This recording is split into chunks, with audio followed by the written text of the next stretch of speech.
Hello there, grade 8 learners. Let us commit to be fit here at the Fitness Project. I hope you are having an amazing day. I am Sir Allen, your PEA teacher. Today, we will make sure that you will learn and enjoy our lesson in physical education.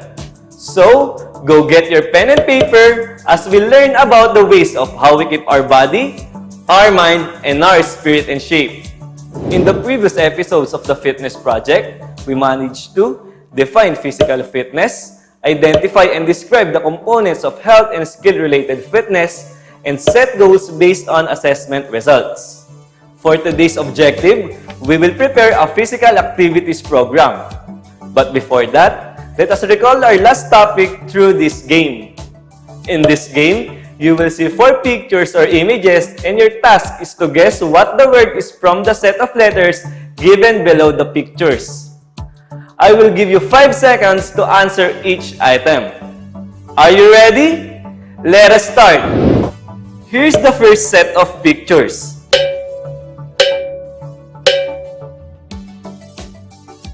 Given these images, was your answer physical fitness?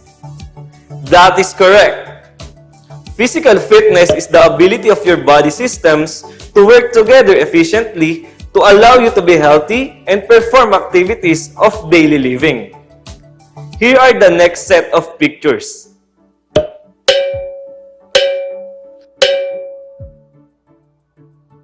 Based on these images, was your answer flexibility? That is right. Flexibility is one of the components of physical fitness, together with body composition, muscular strength, muscular endurance, and cardiovascular endurance under the category of health-related components. Let's have the third set of pictures.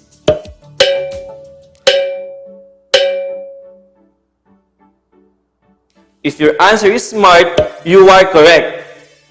SMART is an acronym that stands for specific, measurable, achievable, realistic, and time-bound. It is a well-established tool that you can use to plan and achieve your goals. Great! It seems that you can still remember our previous lesson. Now, we will proceed to our topic for today. Previously, we defined physical activity as any body movement that works your muscle and requires energy use. Physical activity can be passive or active activity. How are they different from one another? A passive activity is more of a leisure and relaxation activity as you are calmer and you don't have to move as much. While an active activity involves using a lot of energy, it makes you move around a lot and makes you active. Let's try this activity. Classify the given physical activities. Raise your right hand if it is a passive activity, and raise your left hand if it is an active activity. Are the instructions clear? Let us start. Number 1. Reading. If you raise your right hand, you are correct. Reading is a passive activity. Number 2. Dancing.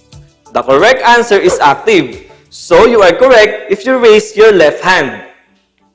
Number 3. Playing basketball. If you raise your left hand because your answer is active, you are correct. Number 4. Watching TV. The correct answer is passive. If you raise your right hand, you are correct. And number 5. Swimming.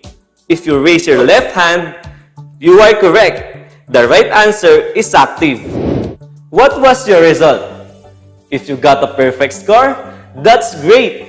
It is important to balance both active and passive activities in your lifestyle, as your body needs to keep actively moving for you to become healthy and fit, but you must also allow your body to rest and relax from time to time.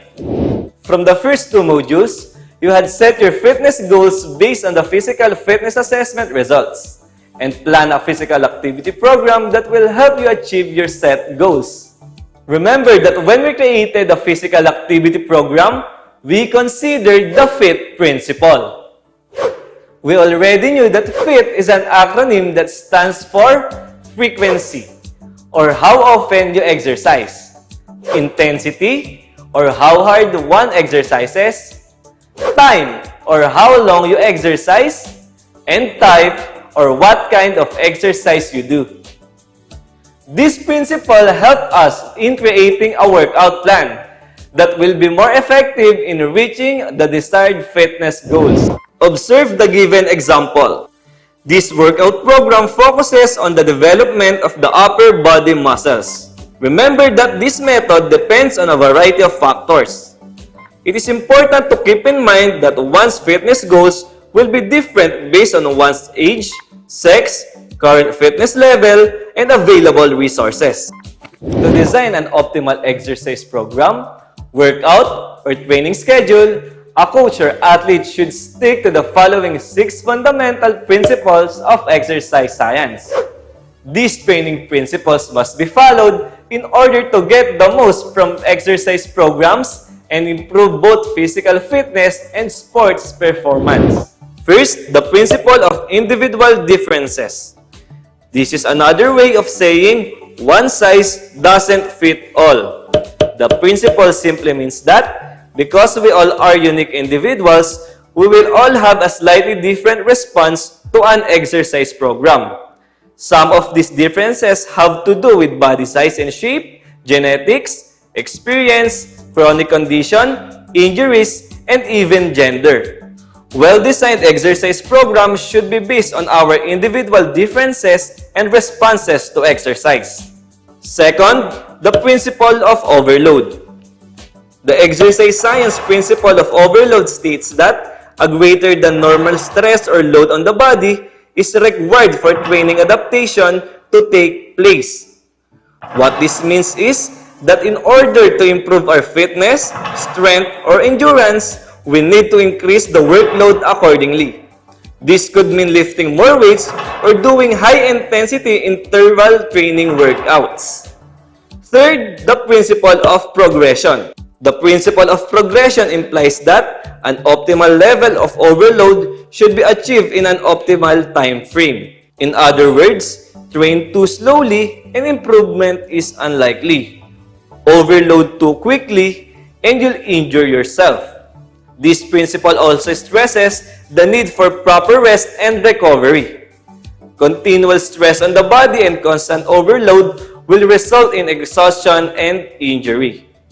You should not train hard all the time as you'll risk overtraining and a decrease in fitness. Fourth, the principle of adaptation. Adaptation is the way the body programs muscles to remember particular activities, movements, or skills. By repeating the skill or activity, the body adapts to the stress and the skill becomes easier to perform. Adaptation explains why beginning exercisers are often sore after starting a new routine. But after doing the same exercise for weeks and months, they have little if any muscle soreness. Additionally, it makes an athlete very efficient and allows him to use less energy doing the same movements. Fifth, the principle of reversibility. This principle is simply use it or lose it. Your muscles will hypertrophy or will increase in muscular size with use and atrophy or reduction in size with disuse. This also explains why we decondition or lose fitness when we stop exercise. That is why it is important to find a balance between exercise and rest. Lastly, the principle of specificity. We've all heard the phrase, practice makes perfect. Well, this is the principle of specificity in action. This principle simply states that exercising a body part or component of the body primarily develops that part. The principle of specificity implies that to become better at a particular exercise or skill, you must perform that exercise or skill. A runner should train by running, a swimmer by swimming, and a cyclist by cycling. While it's helpful to have a good base of fitness and to do general conditioning routines, if you want to be better at your sport, you need to train specifically for that sport. Whatever level of fitness you are at, these are the principles to remember to improve yourself and achieve your goals. The exercise principles outline the criteria that guide all training. Each principles allows us to critique some element of a person's training. When the person's training follows the principles well, it is most likely to be successful. To check if you really understood our topic for today, let's have a short quiz. Read the questions carefully and choose the letter of the best answer. Write your answer in your activity notebook. Number 1. What do you call the movement that causes your body to use energy?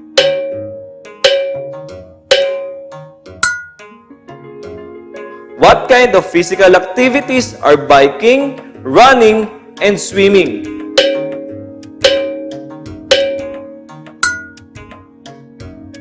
What does FIT stands for?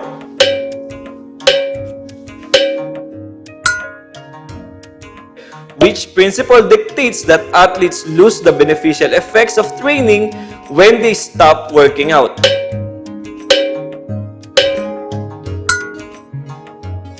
Choosing the right type of activity to improve a particular skill is what kind of principle?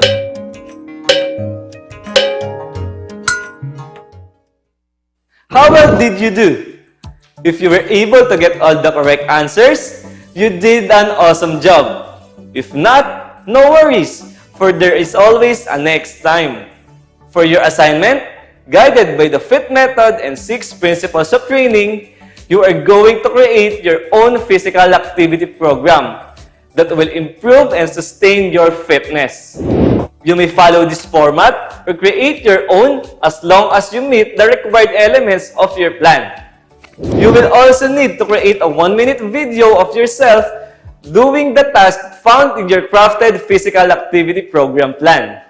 You may upload your work using the hashtag #CommitToBeFit and get the chance to be featured here on DepEd TV. And that's our lesson for today. I hope you had an amazing time. Stay tuned because in the next episodes, we will talk about basketball. As we end our class, remember, all progress happens outside our comfort zone. This has been Sir Allen, your PEA teacher. See you next time on the Fitness Project.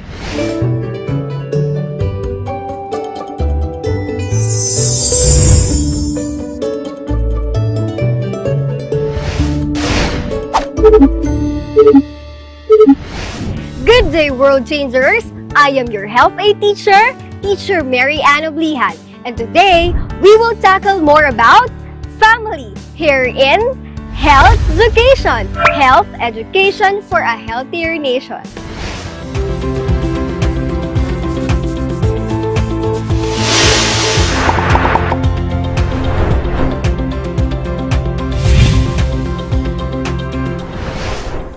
In our previous episode, we have discussed the factors that affect one's attitudes and practices related to sexuality and sexual behaviors. Do you still remember the mnemonic for that lesson? What is it? Very good. That's Mary cooks pizza and fries. M is for media, C is for culture, P is for peers, and lastly, F is for family. Today, we will unlock another learning journey as we discuss the importance of family on your sexuality. Are you excited? If yes, let's wash our hands, cleanse our minds, and recharge our souls. Go! Get your module, ballpen, and notebook so that we can begin. Love. Love is the socially and culturally constructed conceptions on how people think, feel, and act based on their sex. It is also a strong bond and an intense feeling of affection. It is one of the reasons why we have a family. Family is the basic unit of society that is composed of children and their parents or guardians. After a person is born, his or her family will be greatly involved in defining and shaping that individual's sexuality. And most of the time, children are being raised according to the dominant cultural standards pertaining to masculinity and femininity. But keep in mind that we are not supposed to subscribe to the traditional concept about gender role and stereotypes. Instead, we should find our own realities within ourselves. But how does your family support your sexuality? To answer that question, let's listen to our health expert of the day. Sexuality is an essential component of healthy development for young people. Parents play key role in sexuality of their children dahil sila ang madalas at matagal na nakakasama nila. And it is important for both parents to carry out their children's sexuality education. And as a parent na lagi nilang nakakasama at nasusubaybayan ang kanilang development, malaki ang ating matutulong na magabayan sila ng tama kung tayo ay may tinatawag na sexual literacy or going beyond knowledge on the development of personal and social skills of our children. Kaya napakahalaga na may kaalaman tayo at open sa usaping ito. Sexuality kasi is a sensitive topic. Karamihan sa mga magulang hindi komportable na pag-usapan itong issue na ito, lalo na sa kanilang mga anak. So, maaari natin gawin is maaari tayong magkaroon ng discussion with our children about physical differences. And as a parent, we can respond to the way in which our children use sexual language that can help them shape their awareness of sexuality. At isa rin sa maaari nating gawin bilang mga magulang to assist our children in molding their sexuality is to have parental monitoring or supervision of their social activities. Kung sino ang nakakasalamuha, nakakausap, at kung sino ang nakakasama nila at paano sila mag-respond sa kanilang environment. Because this action can delay sexual initiation and also a decrease in sexual risk behavior. Also, building warm and supportive relationship are more likely to delay sexual activity and less likely to engage in frequent sexual contact compared sa mga batang walang na relationship sa kanilang magulang. Because connectedness and belongingness sa kanilang pamilya, pati na rin sa school, ay isa ring factor in reducing adolescent sexual risk-taking. Ang ating ring parenting and family structure ay nakaka-apekto rin sa ating children's sexual behavior. Their self-confidence, interactional competence, sometimes can be influenced in risky sexual behavior. Kaya bilang mga magulang, napakahalaga ng ating papel na magabayan at masubaybayan sila sa kanilang development. So, paano naman kung wala sa tabi nila ang kanilang mga magulang? So, what we can do is to entrust our children sa mga relatives na nasa tingin natin ay masusubaybayan din sila at magagabayan din sila sa kanilang development. Thank you so much for that. Indeed, family has a big role in defining our sexuality, which is an integral part of our humanity. In line with that, here's a story of a mother and a father, how they help their child in understanding the sexuality. Hala, ano ba naman ang itsura ko? Pumi ako, pangit-pangit naman. Hindi na ako makakalabas. Ano kayang sasabihin ni Bel sa akin? Anak, halika dito. Oh, halika dito. Usap tayo. Ito ka. Ano yung naririnig ko doon? Si Bel po. Si Bel po yung... Eh, ano yung sinasabi mo tungkol sa sarili mo? Yung itsura ko. Narinig ko yun. Alam mo, anak, kahit ano pang itsura mo, cute mo, oh. Ikaw naman, huwag mo mawala ng confidence sa sarili. Tsaka mahalaga ang bait-bait mong bata. Yan, hindi mo kupoporita naman yan eh. Kamusta ba ang klase mo? Hindi naman po, nakakapag-adjust po ako. Ay, very good naman. Kamusta? Hindi ka naman nahihirapan. Hindi naman po, kasi tinutulungan po ako. Kasi anak sa pamilya, dapat lagi nagsusuportahan, di ba? Kapag may problema yung isa, sabihin ng isa, di ba tayo lang naman nagkakaintindihan kasi pamilya tayo. Bukod doon, ano pa yung sasabihin mo? May narinig ako kanina. May nag-chat po ako. Si Bel. Kilala ko naman si Bel, di ba? Ba't ka naluluha? Ang cute-cute ng anak ko. Ikaw naman, parang ngibulong eh. Alam mo anak, hindi mahalaga ang panlabas ng kaanihan. Mabuti kang bata at responsable ka. Huwag ka nang mahihiyang sabihin yung mga problema mo, yung mga gusto mo sabihin kay mama, kay daddy, kay mommy, sa amin, sa lahat sa amin. Huwag ka nang mahihiya sa amin palagi. O anong gusto mo sabihin mo lang. Ganun talaga. Ano ba yun? Ano ba nararamdaman mo kay Ben? Nagaganda po. Normal lang yun. Alam mo ba, anak, mga nag-aaral ako, may mga crushes din ako. Ganun talaga kasi humahanga tayo, tao tayo. Pero syempre sa edad mo ngayon, alam mo ang priorities mo, hindi ba? Pero huwag ka mahihiya. Ang cute mo nga nagko-first girl, tapos conscious ka ba doon sa itsura mo? Huwag ka umiyak. Basta lagi kaming nandito, tapos mahal ka namin. Lagi ka namin ipinagdarasal, tsaka suportahan lang tayo palagi sa family. So, wala namang masama, crush lang yun eh. At tsaka, ang boy talaga, at your age, na-attract na rin talaga. O nagkakagusto, ganun. Pero anak, ano ang dapat mo na gawin? Pagkaaral. Kuha ka nga naman, teacher, kung sinisipot ka na ikaw yung talaga. Huwag ka lang mahihiya sa amin. At saka kahit anong mangyari, nandito lang kami for you. Okay? Love you. Isn't it wonderful to see how a family supports their child as he or she discovers his or her identity? This made us realize that the main responsibility of the family is to acknowledge, accept, and love us not just for what we are, but also embrace us for who we are. And for you, world changers, do not be afraid to share your challenges and confusions to your parents because sometimes they know us better and they know what is best for us. And to those kids who were raised by a single parent like me or grew up without no one behind, there are people who are willing to listen to your stories and guide you in the right direction of your life. Again, for more Health Aid lessons, I am your Health Aid teacher, Teacher Mary Ann Oblihan, always at your service. I hope to see you again here in Health Education. Health Education for a Healthier Nation.